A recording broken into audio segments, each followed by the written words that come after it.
Hoy vamos a desgranar el capítulo 393, el epílogo definitivo de Black Clover. Que vendría a ser nuestro foco principal hoy. Un resumen profundo de este capítulo y su epílogo, pero yendo mucho más allá de las viñetas. Claro, porque hablamos de una obra monumental. Una historia que ha mantenido a los lectores al borde del asiento durante años y, a ver, no estamos aquí simplemente para hacer un recuento de quién golpeó a quién. Sería quedarse muy en la superficie, sí. Eso es, queremos responder a una pregunta que está literalmente incendiando las redes sociales. ¿Por qué un autor decidiría, aparentemente, boicotear la catarsis de su propia obra maestra? Exacto. Y para entender el impacto real de este desenlace, las páginas del manga por sí solas no son suficientes. ¿Qué va? Hay que mirar fuera. Eso hemos hecho. Hemos analizado a fondo las reacciones viscerales de la comunidad. Traemos datos de foros de debate muy activos como Anime All Star, análisis de diversos portales de lectura y nos apoyaremos bastante en la reseña exhaustiva que ha hecho el canal de YouTube Pokédrag Clever. Que es súper detallada, por cierto. Sí, muy buena. Toda esta amalgama de fuentes nos da una radiografía perfecta de cómo se consume la ficción hoy en día. La misión de este análisis es súper clara. Vamos a diseccionar cómo este epílogo intenta hacer malabares entre el cierre heroico de nuestro protagonista, Asta, y ese humor absurdo que ha sido el sello de la serie. Un equilibrio muy delicado, la verdad. Y sobre todo vamos a explorar por qué la resolución de ciertas tramas, o la falta de ella, ha dividido de forma tan brutal a la audiencia. Una división muy intensa, sí. Así que, para quienes nos escuchan y llevan años siguiendo esta historia, pónganse cómodos. Empecemos por lo que sí se resuelve de forma brillante, que es la promesa inicial de la obra. Si vamos al núcleo emocional de este capítulo, las fuentes coinciden unánimemente en que la coronación de Asta como el mismísimo Rey Mago es un triunfo narrativo absoluto. Era lo que todos queríamos ver. Claro. Y el análisis del canal Pokédrag Clover destaca especialmente la ironía poética de la ceremonia. O sea, quien le entrega el título no es otro que el Rey Kira. Madre mía, el Rey Kira. Imagínate, estamos hablando de un monarca que históricamente ha despreciado a Asta. Lo consideraba literalmente la escoria del reino por ser un plebeyo sin magia. O sea, un acto de humillación pública para el rey. En plan, trágate tus palabras. Totalmente. Tiene que tragar su inmenso orgullo y coronarlo frente a toda la nación. Y la narrativa visual de Yuki Tabata, el autor, es muy inteligente aquí, porque se detiene a mostrarnos las reacciones de quienes estuvieron desde el primer día. Eso le da un toque súper emotivo. Fíjate, vemos a personajes como Klaus, un noble estricto que representa a la élite, llorando a lágrima viva de puro orgullo. Uf, lo de Klaus es precioso. Y luego está Juno, el eterno rival. A ver, yo he consumido mucho manga y estoy segura de que quienes nos escuchan también. Las rivalidades suelen ser súper tóxicas o estar basadas en un odio profundo que luego, bueno, se suaviza. Sí, el clásico te odio pero te respeto. Exacto. Pero aquí, las fuentes resaltan que es diferente. ¿Cómo gestiona el manga la reacción de Juno ante la victoria de Asta? Pues de una forma que rompe el molde por completo.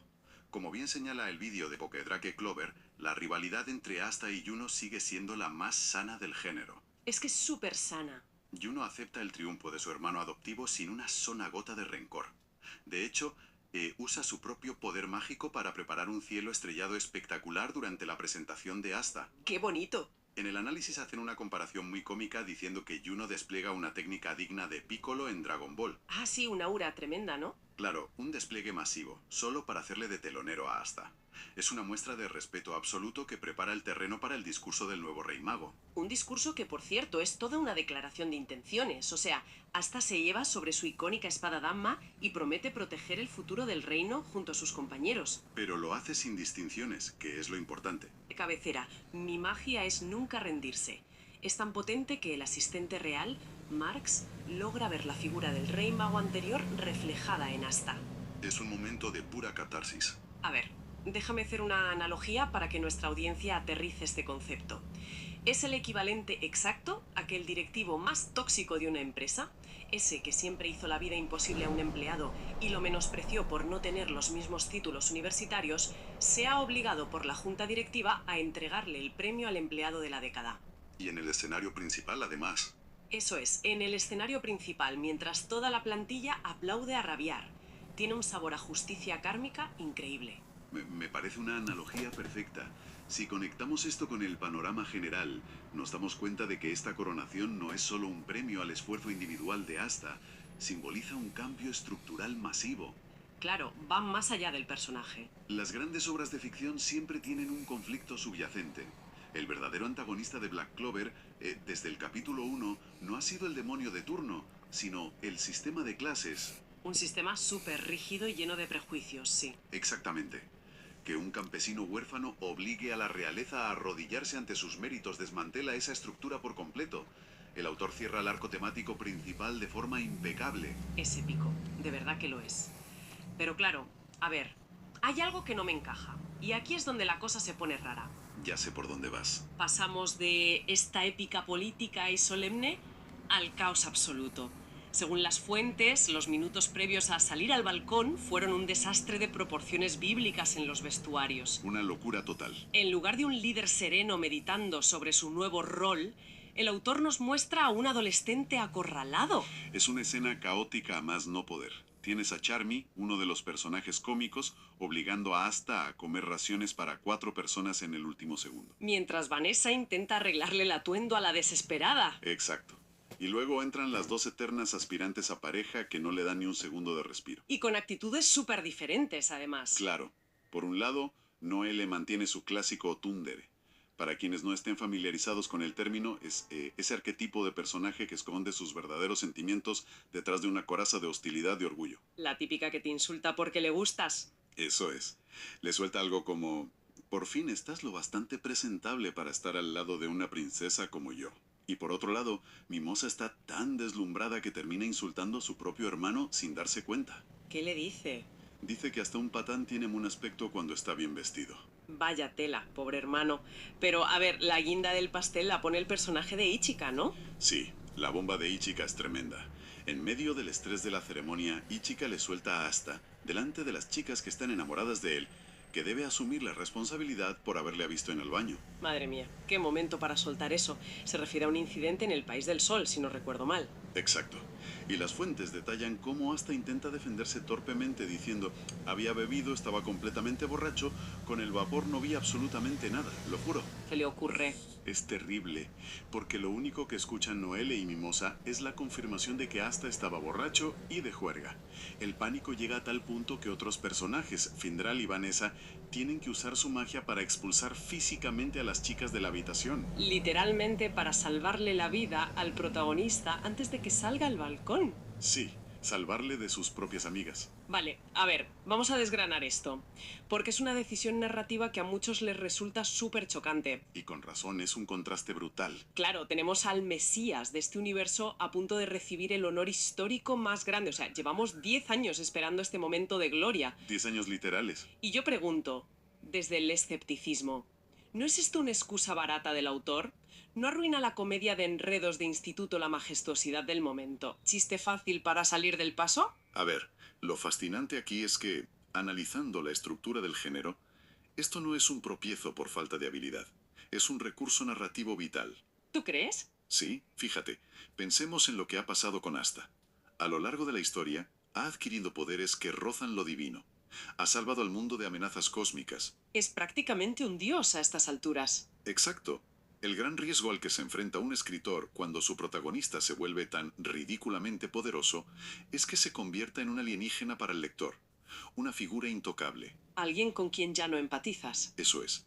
Esta escena de comedia actúa como un ancla gravitacional. O sea, bajarlo del pedestal a la fuerza. Exactamente. Le dice a la audiencia, a pesar de su poder abrumador y de su nuevo título político, sigue siendo el mismo chico despistado, caótico y puro del pueblo rural del principio. Refuerza su humanidad, claro. Y explica, a nivel mecánico, que su entorno y sus amigos no van a empezar a tratarlo como una deidad intocable de un día para otro. Siguen siendo su familia disfuncional. Y tan disfuncional. Porque si pensábamos que después de salir al balcón el ambiente se iba a calmar, estábamos muy equivocados. Que va, la paz duró 5 minutos. Ser rey mago viene con una diana gigantesca en la espalda. Y las fuentes muestran que las dinámicas interpersonales, esas que mencionabas, no cambian ni un milímetro. Todo sigue igual de intenso. Aquí es donde se pone realmente interesante, porque la tensión se palpa en el balcón. Pero antes quiero que me expliques la subtrama de los capitanes, porque las fuentes hacen muchísimo hincapié en esto. Es un momento muy revelador en el epílogo. Hablamos de Yami, el capitán más rudo de la serie, y Charlotte, que ha estado enamorada de él en secreto durante años. El clásico romance no resuelto. Pues las fuentes destacan que Yami se acerca a ella y, tras un intento torpe de invitarla a tomar el té, se corrige y le pide abiertamente una cita. Anda, ¿así? ¿Directamente? Directamente. Charlotte, cumpliendo con los tropos de la comedia, colapsa de la impresión. Lo normal en ella, vamos. Pero lo verdaderamente brillante, y lo que destacan los foros de lectura, es la reacción de Vanessa al observar la escena. Vanessa siempre había sido la tercera en discordia en ese triángulo, ¿verdad? Siempre tirándole los trastos a Yami. Así es. Pero en este epílogo, Vanessa sonríe y reflexiona. Se da cuenta de que lo suyo por Yami nunca fue un amor romántico genuino, sino una profunda admiración. ¡Qué interesante! Lo veía como un ídolo salvador. Es un momento de madurez tremendo, que resuelve ese triángulo de forma muy elegante y adulta, algo raro en este tipo de mangas. Es verdad, no suelen cerrarlo así de bien. Sin embargo, esa madurez de Yami dura súper poco, porque inmediatamente después enfoca su atención en el nuevo rey mago. Sí, la madurez le duró a un suspiro. Justo tras el discurso de Asta aparece un aura demoníaca a sus espaldas. Es Yami, acompañado de la chismosa de enero, que le ha contado lo del incidente del baño termal que hablábamos antes. El chisme voló rápido. Voló rapidísimo. Yami amenaza con matar a Asta, ahí mismo por espiar a su hermana pequeña. Asta empieza a lloriquear diciendo que ahora es el rey mago y que no pueden tratarlo así. Pobre Asta, ni 5 minutos de respeto. Y de repente, otros personajes poderosos como Liu o Mereoleona aparecen reclamando su turno para pelear con él y masacrarlo por diversión. O sea, para quienes nos escuchan, piensen en esto. Es como ganar el bote histórico de la lotería y al salir radiante por las puertas del banco con el cheque gigante, descubrir que toda la familia extendida espera en la acera. Todos con la mano extendida. Y no para felicitar, sino para exigir dinero, pedir explicaciones y retar al ganador a un pulso a muerte. Es que es completamente absurdo. Es una imagen mental perfecta. Y fíjate en cómo el canal Pokedrakin y Clover analiza el comportamiento de Yami aquí. Durante años, la comunidad debatió por qué Yami, siendo tan poderoso, nunca quiso el cargo de Rey Mago, dejándole el camino libre a Asta. Siempre se asumió que era por pereza, no, en plan desinterés por el papeleo. Sí, por pereza burocrática. Pero este epílogo revela que el rechazo de Yami también tenía un componente de rencor muy personal y cómico por el incidente de su hermana. O sea, no quería el puesto, pero le fastidia que se lo den al crío que espió a su hermana. Exacto.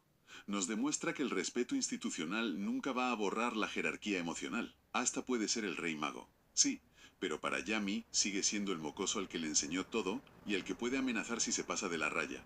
Toda esta dinámica interna es fascinante, de verdad. Pero, a ver, salgamos de las páginas por un momento, porque el mundo real también tuvo su propia batalla campal. Y vaya batalla, los foros ardían. Al revisar la recopilación de reacciones en foros como Anime All Star, el veredicto de la audiencia parece estar fracturado entre la alabanza absoluta y una furia incontenible. ¿Qué nos dicen exactamente las fuentes sobre esta polarización? Consumidores de manga. Hay dos bandos muy vocales. Cuéntame el bando positivo primero. Por un lado están las comparaciones enormemente favorables. Usuarios muy activos en los foros como Saiga o Horikoshi me caes bien afirman que este final es inmensamente disfrutable y catártico. Supongo que lo comparan con otros finales recientes que han sido, bueno, bastante más polémicos, ¿no? Exactamente.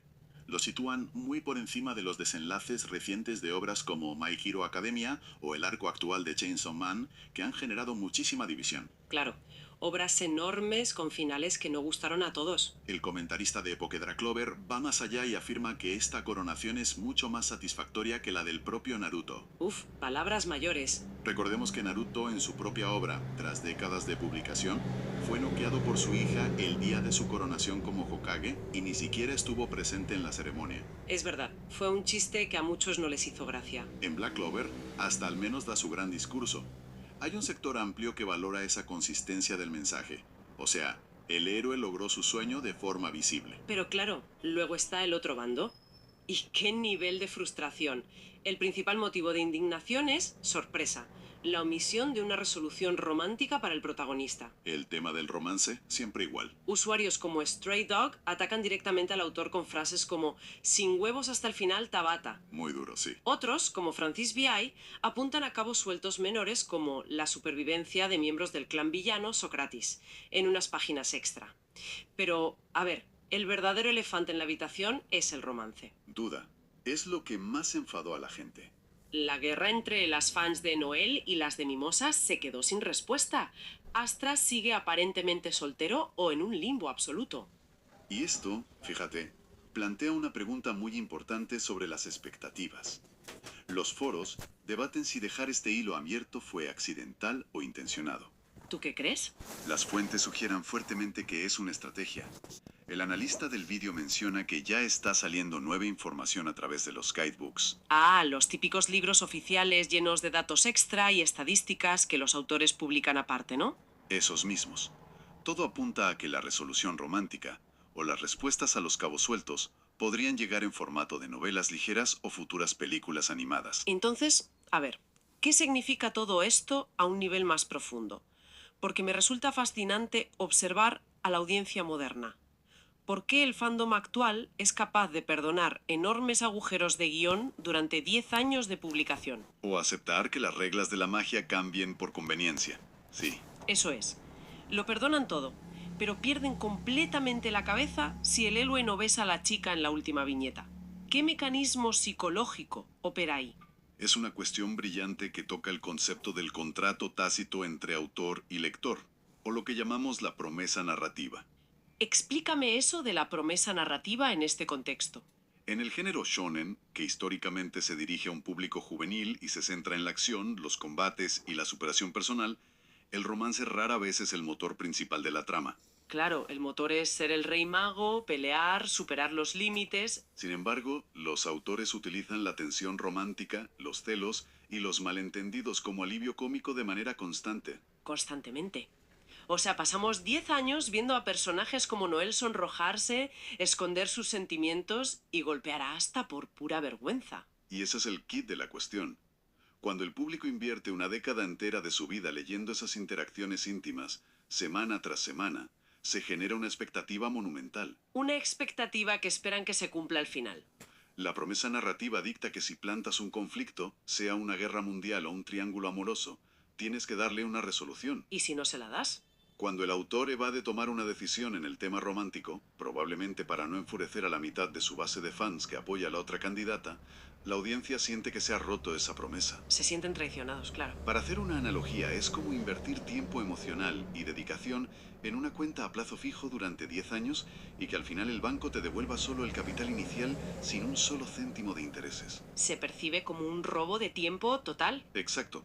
Sienten que han estado apoyando a una pareja para nada. Es una perspectiva súper esclarecedora sobre cómo consumimos ficción hoy en día. Y esto nos lleva a recapitular rápidamente lo que hemos explorado en este análisis. Hemos visto cómo este epílogo nos ha ofrecido un cierre estructural magnífico para un protagonista que empezó literalmente desde el lodo. Un ascenso increíble. Hemos entendido que la esencia cómica de Black Clover no es un error de tono, sino una herramienta necesaria que se mantuvo hasta la última viñeta para anclar la humanidad de su héroe. Para mantenerlo terrenal. Pero, indiscutiblemente, ha dejado un sabor profundamente agridulce para todos aquellos que esperaban ver cerradas las tramas personales y románticas. Al final nos sirve como un gran recordatorio sobre cómo evaluamos las grandes historias de nuestro tiempo. Es muy raro que una obra masiva cierre herméticamente cada pequeña puerta que abre a su paso. Casi nunca pasa. A veces, la consistencia del viaje y el mensaje central, que en este caso es la persistencia inquebrantable frente a un sistema clasista, son infinitamente más vitales para el legado de la obra que el destino romántico de sus personajes. Totalmente de acuerdo. Y para ir despidiendo esta inmersión, quiero dejar una idea rebotando en la cabeza de nuestra audiencia. Retomando ese apunte crucial sobre los libros de datos y las posibles películas. Que es un tema que da para hablar largo y tendido. No es un punto y final, sino una rampa de lanzamiento hacia otros medios, lo cual obliga a cuestionarnos hacia dónde va la industria del entretenimiento. Hacia la expansión constante, parece. En esta era de hiperconsumo y narrativas transmedia, estamos presenciando la muerte definitiva de la palabra fin. ¿Acaso los grandes creadores ya no tienen permitido escribir verdaderos desenlaces? Es una buena pregunta. ¿Y en su lugar se ven obligados a diseñar puntos de guardado, creados meticulosamente para mantener vivas las discusiones en foros y alimentar eternamente la gigantesca maquinaria económica de las franquicias? Es para pensárselo 2 veces. Es algo para reflexionar la próxima vez que lean las palabras último capítulo y vean que el protagonista vuelve a tropezar con la misma piedra cómica. Ahí queda eso. Nos escuchamos en la próxima inmersión.